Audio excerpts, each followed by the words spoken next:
तो दोस्तों आज मैं एक्सप्लेन करने वाला हूँ हमारे चाइल्डहुड को रुइन करने वाली एक और अजीब सी फिल्म को जिसका नाम है पीटर पैन्स नेवरलैंड नाइटमेयर। इस टाइप की मूवीज आपने काफी देखी होंगी जो कि आ रही हैं जहां पर हमारे बचपन वाले अच्छे कैरेक्टर्स को खराब करा जाता है। तो यहाँ पर अगला नंबर पीटर पैन का लग चुका है। इस मूवी को डायरेक्ट किया है स्कॉट चेम्बर्स ने। फिलहाल इस मूवी की रेटिंग है 5.3 स्टार्स आउट ऑफ 10। लेकिन यहाँ पर मूवी का कॉन्सेप्ट जो है वो काफी ज्यादा डार्क है, काफी ज्यादा ट्विस्टिंग सा है। और एंड में मैंने कुछ बातें भी करी हैं इस मूवी के बारे में, इस कहानी के बारे में, तो आपको सुनने में काफी मजा आएगा। साथ ही साथ मैंने रिसेंटली एक्सप्लेन किया है स्नेक ईटर फिल्म को जो कि काफी बढ़िया है, काफी हटकर कॉन्सेप्ट है उसका। नहीं देखी है जाकर देख लीजिए, उसका लिंक आपको नीचे मिलेगा पिन्ड कमेंट में। तो चलिए अब बिना किसी देरी के चलते हैं सीधा वीडियो की तरफ।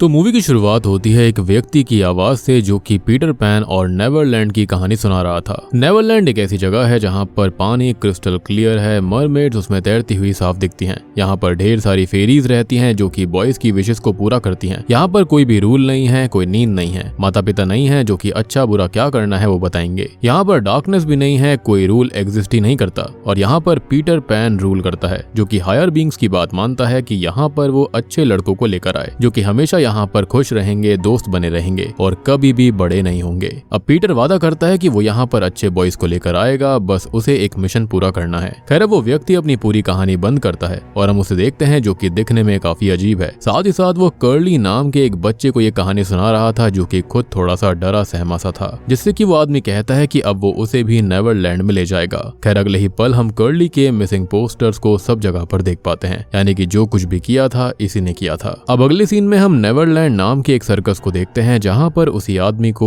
एज अ माइम परफॉर्मर दिखाया जाता है और यहाँ वो जेम्स नाम के एक बच्चे को गिफ्ट देता है। अब अगले दिन जेम्स अपने घर पर था और उसकी मां नहाने गई हुई थी कि तभी वो आदमी जेम्स के घर के बेसमेंट से उससे बात करता है कि वो यहाँ पर अंधेरे में खो गया है और अपनी माँ को ढूंढ रहा है। जेम्स उसे पहले से जानता था तो वो भी उससे बात करने लगता है। अब वो आदमी उसे भी नेवरलैंड में ले जाने लगता है, लेकिन जेम्स की माँ आवाज सुनकर वहां पर आ जाती है और उसे खींच कर बचाने यहाँ से भागने लगती है। वो नोटिस करती है कि मेन दरवाजे को बाहर से लॉक कर दिया गया था और अब तक वो आदमी यहाँ पर आकर उनके ऊपर हमला करके उनके पैर को काट देता है। वो भी उसे काउंटलेस स्टैब भी करती है, उसका चेहरा चीर देती है, लेकिन इससे उसे कोई फर्क नहीं पड़ रहा था और अब वो उन्हें स्टैब करके हैमर से पीट कर उनके पूरे ही स्कैल्प को काट कर उखाड़ देता है, जिससे कि वो वहीं पर खत्म हो जाती है। और वो आदमी जेम्स को अपने साथ ले जाता है, जिसके साथ ये सीन यहीं पर शिफ्ट होता है। अब कहानी यहाँ से 15 साल आगे जाती है जहाँ पर हम देखते हैं एक खुशहाल परिवार को जिसके अंदर है पर्किंस और उनकी बीवी, बेटी वेंडी, बड़ा बेटा जॉन और छोटा बेटा माइकल, जिसे कुछ मेडिकल इश्यूज भी हैं, लेकिन वो काफी सीधा सा और शांत सा बच्चा है। अब जॉन अपनी पढ़ाई पर ध्यान देता है, वहीं वेंडी भी अपनी पढ़ाई कर चुकी है जो कि अभी जॉब करती है, लेकिन लंदन शिफ्ट होने का वो प्लान कर रही थी और उसका डिसीजन उसके बॉयफ्रेंड की वजह से ऊपर नीचे होता रहता है। खैर आज माइकल का बर्थडे है जिससे वो बहुत ज्यादा प्यार करती है और उसे विश करके कार से स्कूल ड्रॉप करने निकल जाती है। और अगर आपको ये सारे के सारे नाम काफी फेमिलियर लग रहे होंगे तो आपने पीटर पैन की कहानी सुनी होगी, तो ये कैरेक्टर्स वहीं से लिए गए हैं, लेकिन ये जो कहानी है वो एक डार्क ट्विस्ट लेती है।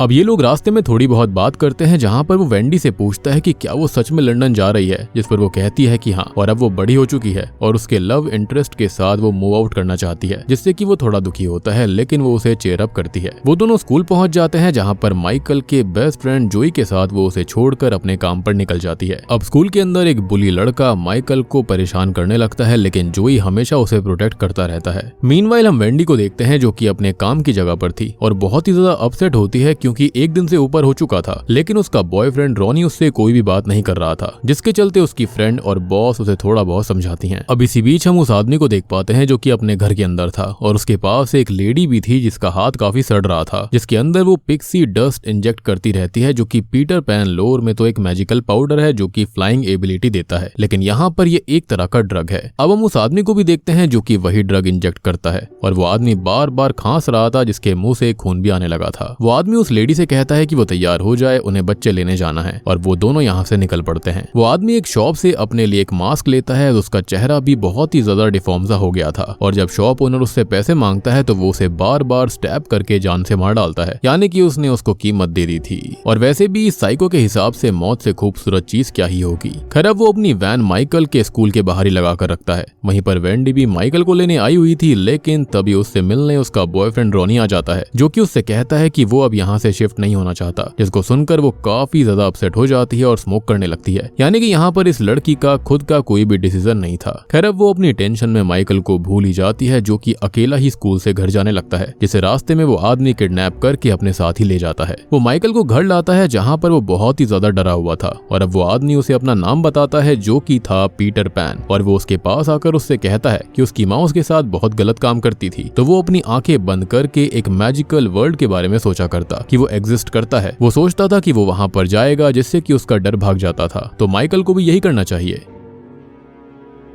मीनवाइल हम वेंडी को घर पर देखते हैं जहां पर पुलिस भी आई हुई थी और सभी माइकल के लिए काफी परेशान थे। इनफैक्ट वेंडी की जो माँ होती है वो उस पर बहुत ज्यादा गुस्सा करती है कि उसने माइकल का ख्याल क्यों नहीं रखा, जिससे वो खुद भी काफी ज्यादा परेशान थी। तभी घर पर पीटर पैन कॉल करके कहता है कि वो लोग माइकल को भूल जाएं, उसे वो नेवरलैंड ले जा रहा है, और फोन को काट देता है। यानी कि यहाँ पर वो क्राइम बताकर किया करता था। खैर तभी हम माइकल को देखते हैं जो कि डर में था, लेकिन तभी पीटर पैन उसके पास आकर मार्को पोलो नाम का हाइड एंड सीक गेम खेलने का बोलता है और मजबूरी में उसे वो गेम खेलना पड़ता है। अब पीटर कहीं जाकर छुप जाता है और माइकल उसको ढूंढने लगता है। वो अब उससे बचकर यहाँ से भागने का रास्ता ढूंढ रहा था और उसे एक विंडो मिलती है, लेकिन उसका लैच ही ओपन नहीं होता, जिसके चलते वो हार मान लेता है। और तब तक पीटर पैन उसके पास आ गया था। अब वो उसके सामान में जोई की फोटो देखता है और उससे कहता है कि अब वो जोई को भी यहाँ पर लेकर आएगा ताकि माइकल नेवरलैंड के अंदर हमेशा खुश रहे, जिस पर वो मना करता है। लेकिन उसने पूछा थोड़ी है, वो तो उसने बताया था कि वो ऐसा करने वाला है, जिसके चलते पीटर पैन अब जोई को भी लाने के लिए निकल गया था।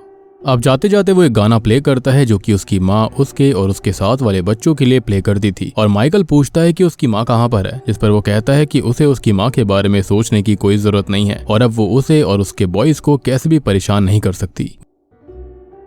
वहीं हम वेंडी को देखते हैं जो कि काफी ज्यादा परेशान थी। उसकी माँ उससे ज्यादा परेशान थी, जो कि यहाँ वहाँ घूमकर माइकल को ढूंढ रही थी। अब वेंडी अपने फ्रेंड से बात करती है कि इस मिसिंग केस के अंदर पीटर पैन का हाथ है और वो एक पुराना लेजेंड है, लेकिन सबको ये लगा कि वो खत्म हो चुका है, लेकिन वो कभी भी खत्म नहीं होता और लोग उसे भूल गए। अब ये दोनों और जोई, जो कि वेंडी की ही फ्रेंड का भाई है, एक विक्टिम के घर जाते हैं। वो बताते हैं कि सालों पहले उसका ट्रांस बेटा टिमी घर से निकला था, जो कि कभी वापस लौटकर नहीं आया, और गायब होने के बाद उन्हें पीटर पैन ने कॉल करके बोला था कि वो उसे नेवरलैंड ले जा रहा है। तब से टिमी के पिता टूट चुके हैं, लेकिन वो आज भी उसका इंतजार करते हैं कि वो कभी किसी दिन तो वापस आ ही जाएगा। अब इसी बीच हम पीटर पैन को देखते हैं जो कि जोई की तलाश में उसके स्कूल की बस को रोकता है और पहले ड्राइवर को खत्म करता है। अब वो बस में आता है जहाँ पर सभी बच्चों से ये पूछता है कि कौन उसके साथ नेवरलैंड जाएगा, लेकिन वो बड़ी बेरहमी से एक एक बच्चे को पकड़कर बहुत ही ज्यादा बेरहमी से मार डालता है। ये खबर सुनकर जॉन परेशान हो जाता है और रोते रोते वेंडी के पास आता है, जो कि उसे समझाती है कि माइकल जहाँ भी है ठीक होगा।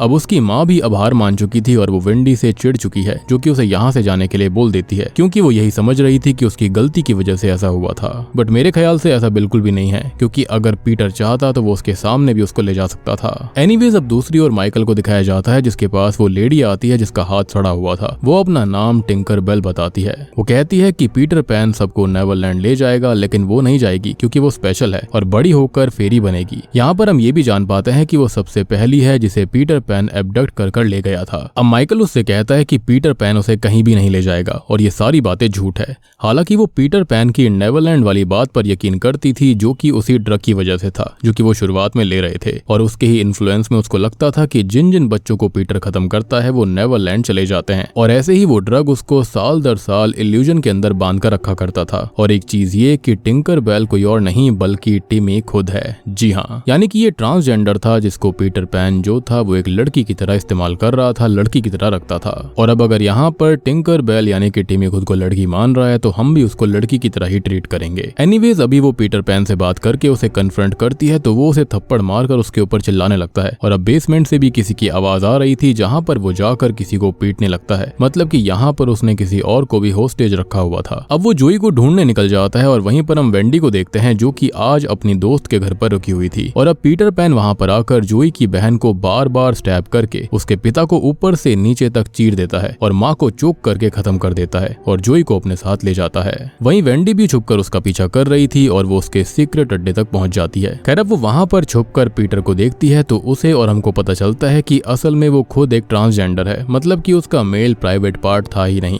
इसलिए उसकी माँ उसे टॉर्चर करती होगी और उस ट्रॉमा ने उसको ऐसा बना दिया। तभी तो वो बच्चों को जान से मार दिया करता था और उन्हें प्रोटेक्ट करने के बहाने ये कहता था कि वो उनको नेवरलैंड नेवरलैंड में ले जा रहा है ताकि वो इस बुरी दुनिया से सेफ रहेंगे। बेसिकली उसने कहानी पढ़कर खुद ही मान लिया था कि वो एक पीटर पैन है, जिसके चलते वो बच्चों को ले जाता है अपनी दुनिया में यानी कि नेवरलैंड में, जबकि असलियत में वो बच्चों को मार दिया करता था। और वो कहानी पढ़ते वक्त ये भूल गया था कि पीटर पैन अच्छा था, ना कि उसकी तरह गंदा। खैर अब वो जोई को पिक करता है नेवरलैंड ले जाने के लिए और अब तक वेंडी माइकल को ढूंढने लगती है, जिसे टिंकरबेल मिलती है, जिससे वो रिक्वेस्ट करती है और वो उसे बताती है कि वो कुछ नहीं करेगी, बस अपने भाई को वो बचाना चाहती है। अब टिंकरबेल ईवल तो है नहीं, तो वो उसे माइकल का रूम बता देती है, जहाँ से वो माइकल को लेकर जाने लगती है। लेकिन पीटर पैन को उसके फोन की रिंग से पता चल जाता है कि यहाँ पर कोई तो आ चुका है और वो टिंकरबेल पर गुस्सा करके माइकल को ढूंढने निकल जाता है। वहीं पर सारे दरवाजे लॉक होने से माइकल और वेंडी बाहर नहीं जा पाते। खैर अब तक पीटर पैन वहाँ पर आ गया था, जो कि दोनों पर हमला करता है, लेकिन वो उससे बचकर भागने लगते हैं और अलग अलग हो जाते हैं। अब वेंडी को टिंकरबेल पकड़ लेती है और तभी वेंडी उसे पहचान कर कहती है कि वो तो टिमी है और उसके पिता आज भी अपने बच्चे टिमी को मिस करते हैं, जिसके चलते वो बहुत ही ज्यादा इमोशनल हो गई थी। अब वो पीटर पैन के पास जाकर उसे कन्फ्रंट करती है कि उसने उसे मैनिपुलेट किया, उससे झूठ कहा कि उसके माता पिता उसको नहीं चाहते, लेकिन उसके पेरेंट्स उसे बहुत प्यार करते हैं और आज भी उसका इंतजार कर रहे हैं। और अब वो ये कहती है कि वो उसका साथ और नहीं देगी, जिस पर गुस्सा होकर वो उसे पीट पीट कर अधमरा कर देता है। और वहाँ पर छुपा हुआ माइकल ये सब अपनी आंखों से देख रहा था। खैर अब वेंडी को भागते भागते एक रूम के अंदर रखे हुए कॉफिन में जोई मिल जाता है, जिसे वो आजाद कराकर अपने साथ ले जाने लगती है और एक विंडो के सहारे उसे यहाँ से निकाल भी देती है। खैर अब उसे बेसमेंट के अंदर वही हॉस्टेज मिलता है जिसके एक हाथ को हुक करा गया था और ये कोई और नहीं बल्कि शुरुआत वाला बच्चा जेम्स होता है, जिसको अब काफी ज्यादा म्यूटिलेटेड कर दिया गया था और वेंडी उसे भी आजाद कर देती है। वो ऊपर जाती है माइकल को बचाने, जिस पर पीटर पैन हमला करता है और पीटर पैन को हेलुसिनेशंस में पीटर पैन ही दिख रहा था, जो कि उसे इशारा करता है कि वो किस किस को मारे ताकि वो नेवरलैंड चला जाए। और ये सब कुछ उसी ड्रग्स की वजह से हो रहा था, साथ ही साथ उसके साइको माइंड की वजह से। अब वो वेंडी के ऊपर हमला करता है, उसे बहुत बुरी तरह मारता है, उसकी 2 उंगलियां खा जाता है और वो हिम्मत रखते हुए उससे लड़ना जारी रखती है। अब इसी लड़ाई में उसे काफी ज्यादा गहरी चोट आई थी, इवन दो उसके गले में एक ग्लास पीस तक भी घुस गया था, लेकिन वो हिम्मत रखकर पीटर के ऊपर हमला करती है, लेकिन वो उसे ओवर पावर करके मारने ही वाला होता है कि तभी माइकल पीछे से आकर उस पर हमला करने लगता है और वेंडी उससे कहती है कि अब वो अकेला ही नेवरलैंड जाएगा। वो काफी ज्यादा घायल था, जिसके पास जेम्स आता है, जो कि अपनी माँ का बदला लेने उसे अपने हुक में फंसाकर खींच के नीचे ले जाता है। और ये सारे के सारे कैरेक्टर जो हैं वो ओरिजिनल कहानी से मिलते जुलते हैं, तो आपको यहाँ पर काफी सारी सिमिलर चीजें लग रही होंगी, लेकिन बस ऐसा लग रहा था कि जैसे कि पीटर पैन ने एक डार्क टर्न ले लिया हो और उसी के ऊपर बेस्ड ये सारी मूवीज होती हैं। और मुझे ऐसा लगता है कि ये सारे के सारे लोग मिलकर हमारे बचपन को, हमारे इन चीजों को जो यादें अच्छी वाली हैं उनको खराब करते जा रहे हैं, क्योंकि हमने इस रूप में इन कैरेक्टर्स को कभी भी नहीं देखा। एनीवेज अपनी अपनी सोच है। खैर अब यहाँ से कहानी 1 साल आगे जाती है, जहाँ पर अब सब कुछ ठीक हो गया था। अब वेंडी और उसका पूरा परिवार काफी खुश था, लेकिन तभी वेंडी को एक कॉल आता है जिस पर पीटर पैन का वही म्यूजिक प्ले हो रहा था, मतलब कि वो अभी भी जिंदा है और अब वो अपना बदला लेने वापस जरूर आएगा। और ये सोचकर वेंडी की रूह कांप जाती है, क्योंकि पहले ही उसे डील करना कितना मुश्किल था और अब तो वो काफी ज्यादा सतर्क हो जाएगा। और बूम,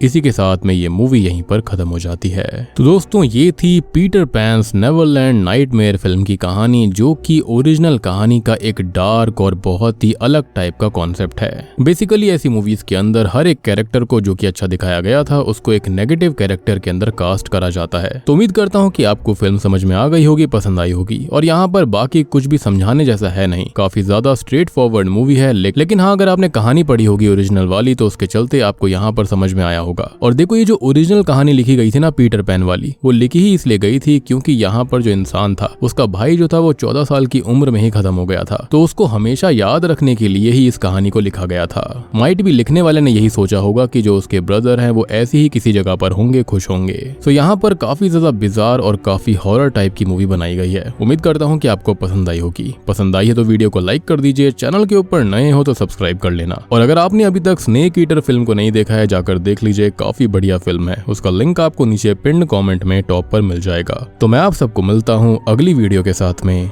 तब तक के लिए स्टे